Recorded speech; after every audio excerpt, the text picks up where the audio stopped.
Welcome back to Rollin with Olan. I'm Jeff Olan, your host, and today I have a really wonderful guest, someone who I've gotten to know over the years. We're going to make it quick, only because he's working on a program today. Ken Fuchs. Ken is. Let me just say a little bit about my guest, Ken. Ken is a Emmy Award winner. He has actually been nominated for a lot of Emmys and a lot of DJ awards, and he's a winner as well.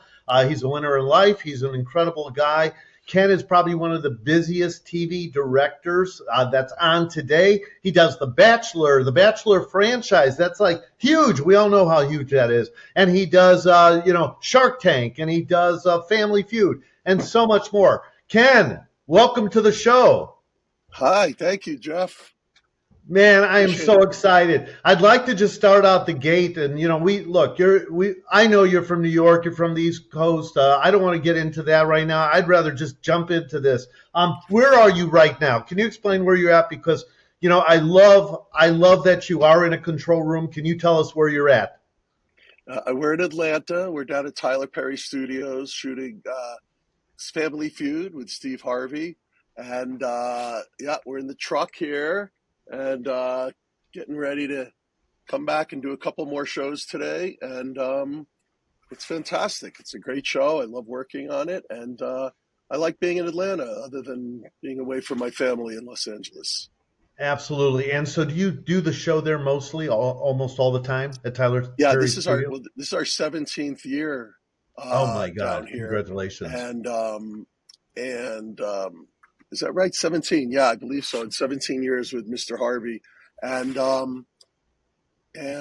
it's a great city. It's a great town. Of course, Georgia has that big tax incentive, so a lot of shows come down here, and we are working out of a television truck. Uh, Mhm. that's fantastic, and here at Tyler Perry Studios. Yep. Oh, that's great. And it's got to be a big television truck. I mean, the units behind you are huge. I'm sure. And I was in one of the trucks that you were working with at CBS Studios in Los Angeles one time. You had Uh-huh. invited me in. This was several years ago Yeah. when we were working on something together. How is it to work with Steve Harvey? Oh, he's amazing.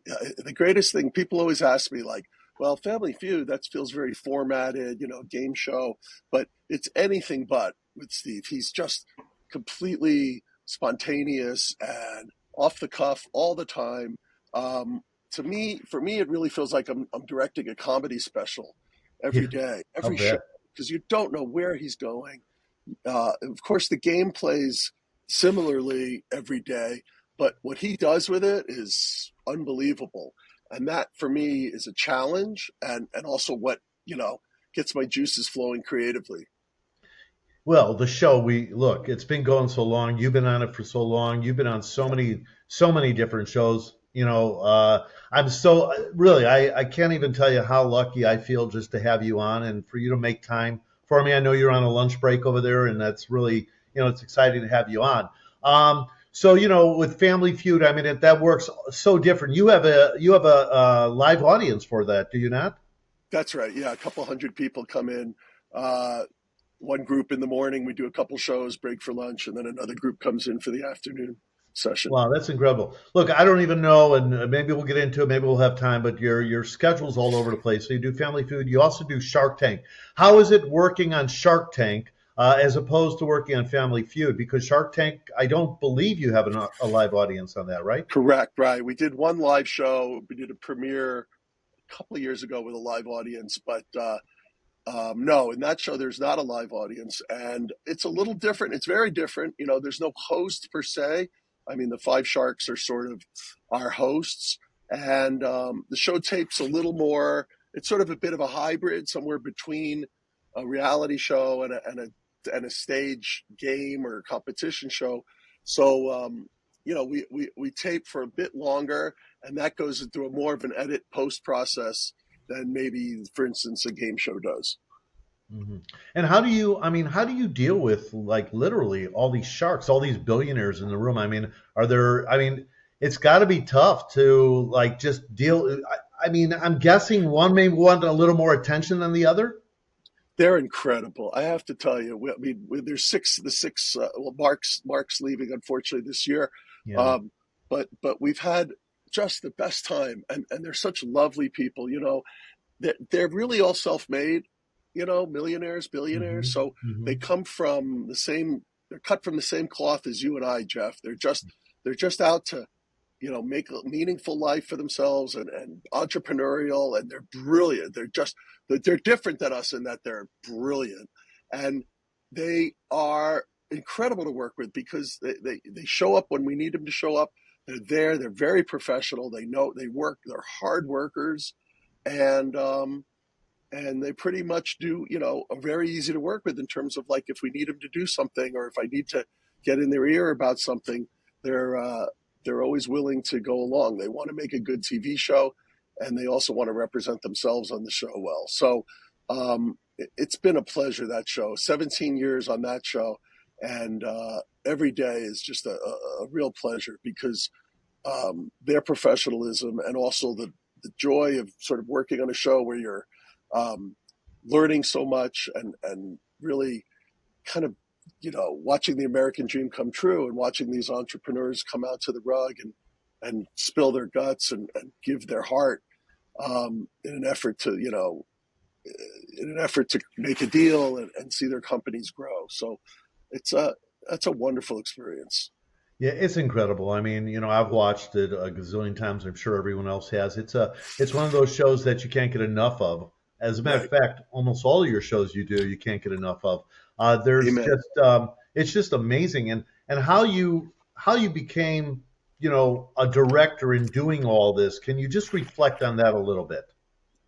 Yeah, so real briefly, I came through the ranks, really paid my dues in production as a production assistant, and became production coordinator, production manager. Eventually became a line producer where I was doing budgets, and I was behind the scenes, at the desk working it out, and involved in the shows, but a little less creatively than I wanted to be.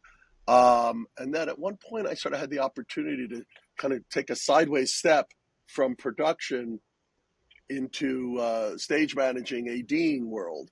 And I really battled whether to do that or not, because the jobs are very different, the salaries are different, the work. It was a very stressful time in my life. I was married, and I was having my first kid, and I thought to myself, I really enjoy the stage managing, ADing, directing sort of route, and I think I might have more success there than I would in the line producer, kind of executive in charge route. And so I made this sort of sideways switch in my career, and that was a huge turning point for me because I never looked back. From that point on, I just figured, if you love what you do, you have a chance to be great at it. Whereas if your heart's not really into it, the odds are stacked against you.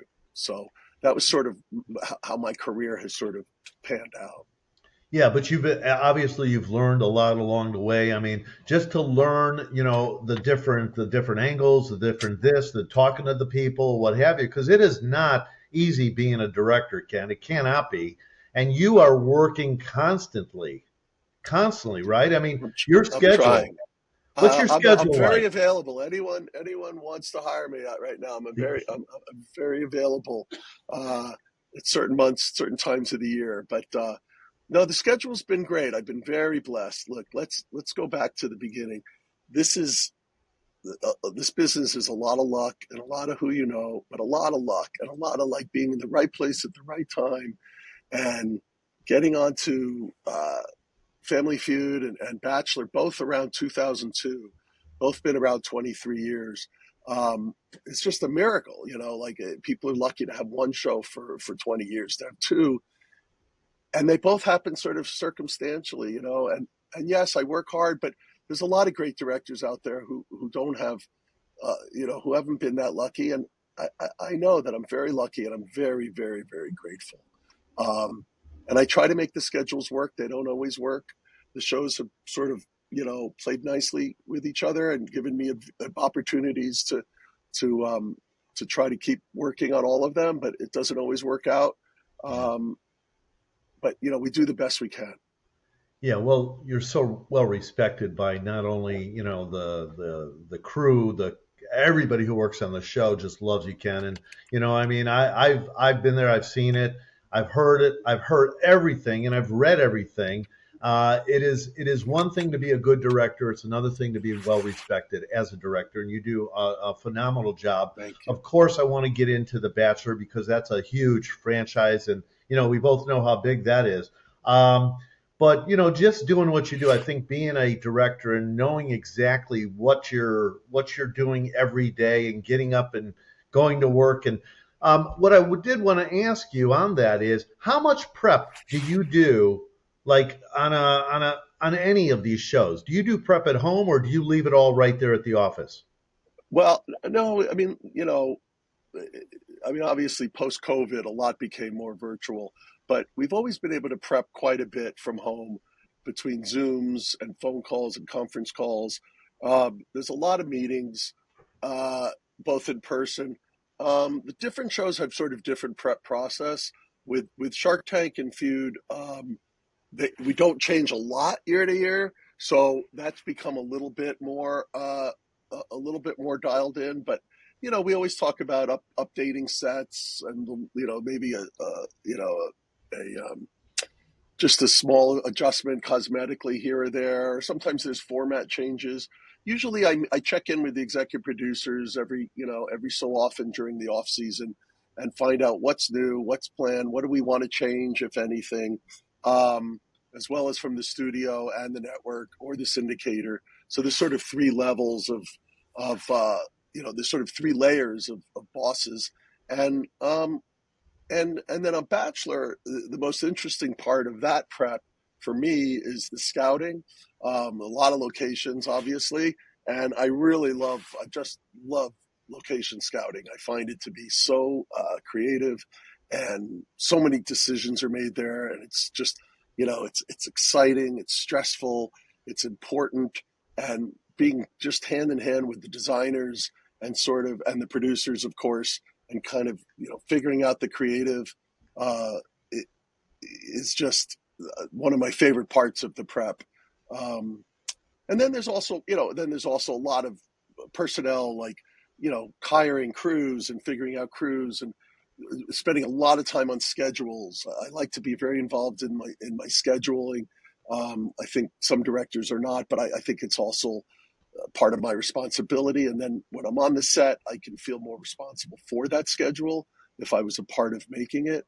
Yeah. Um, there's a lot that goes into the prep. A lot of people think, oh, you make all this money when you're shooting, but there's a lot of time spent, in lunches and coffee and meetings and Zooms, prepping in different ways that isn't always obvious, for which you're not paid. You're not necessarily on the clock, Right.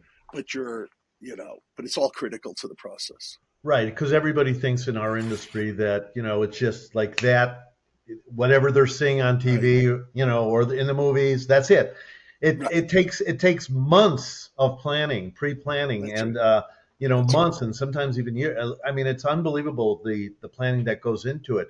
Now, with a show like Bachelor and Bachelor Nation, which is beyond. I mean, can you imagine? I mean, look, just all the shows, Bachelor Nation, I think you get over 8 million viewers every week, right? I think it's about that number, if not more. I think that's right. Now, I haven't been up on exactly how the ABC, Hulu, that I'm not sure how the universe is counted anymore, but yes, there's certainly a lot of airings now, and there's some other distribution models that have come into play, and yeah, it's exciting. It's It's exciting. pretty it's pretty incredible. And you say how you love the location scout, right? You have been to some of the most exotic places with the Bachelor and the Bachelorette ever. I mean, so what is that like when you go there and you're location scouting and you're working with possibly, crews over there or whatever? I don't know. How do you do that? What does that look like? Well, in that show, and I think a lot of these shows, that what happens to begin with is we find countries that want us there, want to invite us and bring us there, and there's a lot of trade out in terms of the hotels and food and airfare. I mean, there's just so much of goods and services that they provide us, and in return, we just want to show off their country and have it be a fantastic experience for them and also for our show. It has to meet the needs of our show creatively and storytelling wise. But I love working with the local fixers, the people who from the local production companies who are really handling our needs in terms of security and ground transportation and food and local support, PAs and permits and fire and police and um, building out crews, lighting crews, and other crews that we take on locally, location managers. So I just love people and I love travel. So for me, that's been a dream. I think we've figured out. I've been to about 100 countries. Unbelievable. Um, some more than twice. But it's been just a dream come true to be able to see the world in a way that is much more embedded than as a tourist. Oh, absolutely. And have somebody else pay for it too. Well, that doesn't hurt. Yeah. A lot of directing, Ken, as we know, goes into the story and the storytelling. How do you come up with the stories? Like, let's say for The Bachelor or Bachelorette or the Golden Bachelor. I mean, you're doing your prep, of course, but do you also talk to the individuals? Do you go up and talk to them and kind of like, how do you do that to come up with these stories? Because you put it together really incredible. And I mean, that's why you're so great. Yeah, well, on Bachelor, I have to tell you, it's a bit of a different process, and I think directing. I'm not being just humble, but I think the directing is a little bit more about the look and the feel. But I don't get involved particularly with the cast, and for a Hmm. couple of reasons. One is our producers do an amazing job. There's a slew of producers, cast producers, date producers, and they really and casting. Let's start with casting, right? Because as you know, that's I don't know. What do you want to say? 90% of the game, Yeah, 70% of the game. You know, it's a big, big, big big part of the part. puzzle. So once the Getting the right casting is people. taking Right. place, I don't. Yes, the right people, the right mix. I don't particularly get involved in them on a one-to-one level. I try, in fact, to keep a little bit of distance because we're trying to have their experience be very human and very authentic. And the less sort of aware they are that they're on a TV show, the better. Yeah. So my crew and I, and it's a big crew, we'll try to keep a lighter footprint and make them sort of less aware that we're making a TV show and more aware that they're there to experience meeting somebody and making friendships and hopefully falling in love. So I give my the producers incredible amount of credit for not just the casting, but leading these people through tracking their storylines, figuring out what's what and where it's headed. And then also the post. It's a very heavily, heavily posted show, of course, because there's hundreds of hours made into a show. So figuring out, where the interviews are going, a lot of that is based on figuring out what the next episode is going. I'm really not involved in that part of it. I have to pass the credit on to those talented people. Yeah, yeah. Well, we look. This is, folks. This is true stuff, right? These people, these are real people in the casting. That's right. Obviously, the casting goes out and they get real people who want love, in this particular show or all these shows with Bachelor Nation. They want love, and there's a lot of people that come away from it that are hurt, and a lot of people that are dealing with all kinds of different things. What sort of drama can you tell us about, if there's any particular story behind the scenes that maybe comes to mind that from past seasons? I mean, I would imagine there's some sort of drama that goes down. Well, there is. You mean among the cast Yeah, or among the crew? Yeah. no, among the Um, cast. yeah. No, there is for sure. Now, if we do our job right, that's you've seen the best of the best. Yeah, Because we would want to.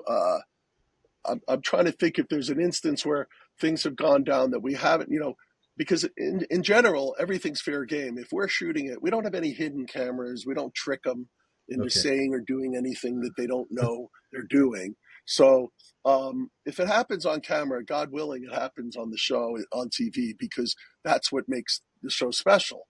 Right, that's Is called a some money of that? shot, right?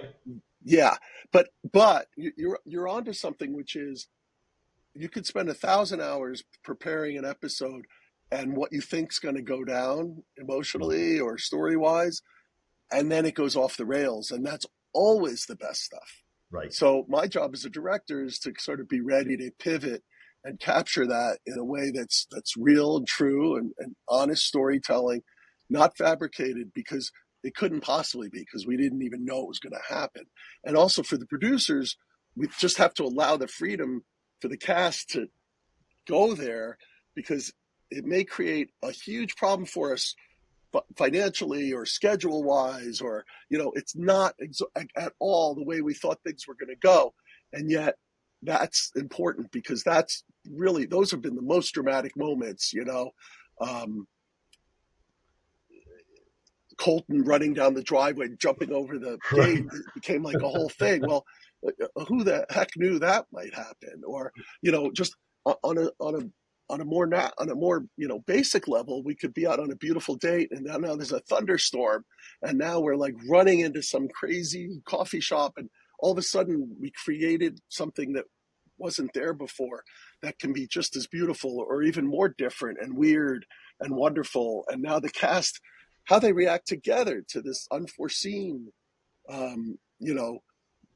event, can really bond them and create a moment on television that we couldn't have created ourselves. No, so it's really a lot about that sort of spontaneity and pivot and flexibility. Yeah, and that's the greatest thing. And also, like you said, having the best crew to do that, because you guys work with so many different people. Like I was going to ask you, you don't have hidden cameras in home, but how many? I mean, you must have cameras all over the place. You must have cameramen all over the place, because especially when in the early days when you have so many people, right? That's right. You have cameras all over the place. Are the people that are on the show, I don't know, what do we call them? The wishfuls or the contestants or whatever? Cast, right. I should know that. Are they all mic'd up? Are each one of them mic'd? So they're all mic'd. So if anything is said, you guys are picking it up. Yeah, that's right. And they know they're mic'd, and they know, and they'll, we have certain rules about that. Like we don't want them turning off their mic, because it's not fair for them to be able to capture, have conversations we're not privy to. But on the other hand, if somebody's going through something and needs to, talk to their son or their husband, not their husband, but their sibling or their mother, right. We might give them time to do that off camera, not mic'd. Very, very, very much wanting to work with these people and not be, they're not in prison. They're just, so there is flexibility there. But the miking is fun because, and sometimes you get into situations where, it's a challenge with the wardrobe and the different events we're doing, and some of the stuff is quite physical, but and if somebody jumps in the pool, there goes that mic. So on the other hand, if we know they're going into the pool, we also have boom mics. Our audio department has, so we run around both with mics that we multi-track, and then we have mixers with each camera, and they have an audio, they have a boom, so they can also capture audio in a couple of different ways. Yeah. So they're ready to jump in. Now, are they reaching out to you directly, or are they reaching out to assistant directors that are reaching out to you? Because I know you're on location, but you're not in the scenes, that you're not out there, right? You're usually in a truck or a room somewhere, right? Right. Yeah. It's not that nice. It's been a bathroom before. It's been a closet. It's been a janitor's closet. I mean, you wouldn't believe the places. You think it's glamorous. Sometimes not. Right. But you have everything that is coming to you from every direction. It's coming into you, right? That's so right. Yeah, constantly. we have communication with stage managers on the floor, and producers also have communications with their producers on the floor. And then we're in some kind of a central hub where we're, sort of figuring it all out together. But that's right. If something has to happen, right, there's communication with people on the floor. Yeah. Yeah. In that bathroom, it's all going down in that bathroom. Oh man, I kid you not. We were in St. Lucia, the most beautiful, one of my favorite locations, a resort you wouldn't believe. And we were in this room, and it was just gorgeous, right? But then it got crowded, and I think I ended up sitting on the toilet as my chair, so you never know. It just, again, you got to really put your ego aside and do what's needed for that shoot. Because as we scout, one of the things we scout is where we're going to put, the control. And it's not always, there's so many ramifications about where it is and how far the run has to be, and what the issues with cables and the issues with sound, right? We can't be too close. We can't be too far away. Air conditioning, heat, cold. There's so many complications, but it's all part of the puzzle. Yeah, it's all part of the puzzle. And this puzzle is incredible because there has been some really great love stories that have come out of it. I know one of your favorite, I believe, is Ryan and Tristan. Oh, Is that Tristan, correct? yeah. Tell us about Tristan and that. Ryan, that was my first season. That was That was your Bachelorette first 1. season. That was my very first season, Bachelorette 1. I think it was 2004.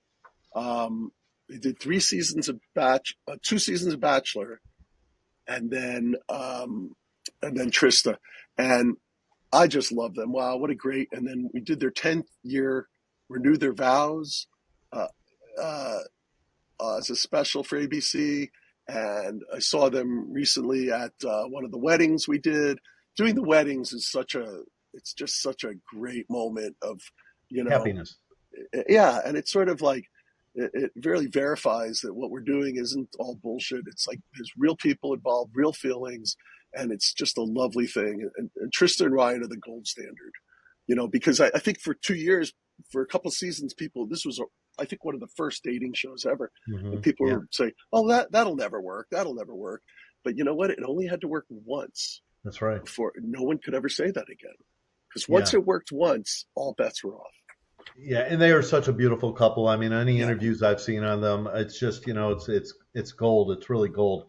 And for you to be a part of that, that's great. Now, do you stay friends with any of these people afterwards? I mean, do you ever see them?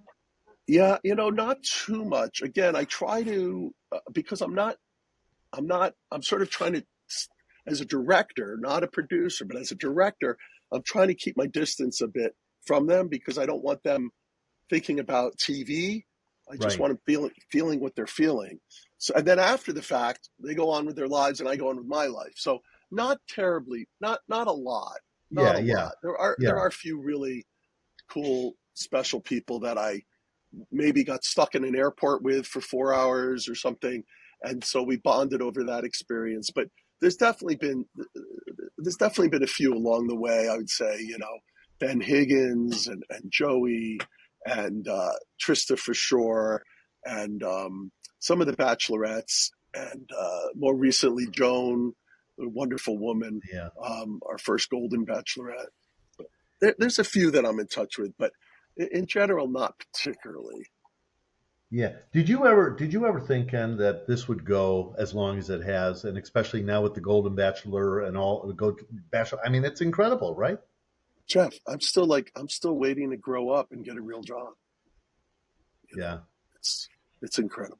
You're incredible. I think we've done 58 seasons or something. Yeah, 58 now. 58 seasons of all something like that, with including Bachelor Pad and Paradise and all the spin-offs. Yeah.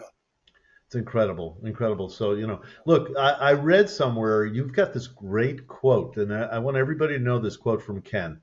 Let's see if you remember this. I love this. It says, I was reading what I love. Okay. The dream is free. The hustle sold separately. Yes. The dream is free. The hustle sold separately. Think about that. It's really incredible. And it's true. I'm not sure who I stole that from. Maybe Steve Harvey, but I'll take it. What else do you want to do, Ken? You obviously have some good seasons coming up and what have you, and a lot of work. Is there anything else that you have, or do you develop your own stuff? What are you thinking here? I'm trying to navigate this business change in the business, right? Yeah. There's sort of fewer shows, although maybe there'll be more in the non-scripted world. I don't know what's in store for us in the future. But I'm turned on by a lot of different kinds of storytelling.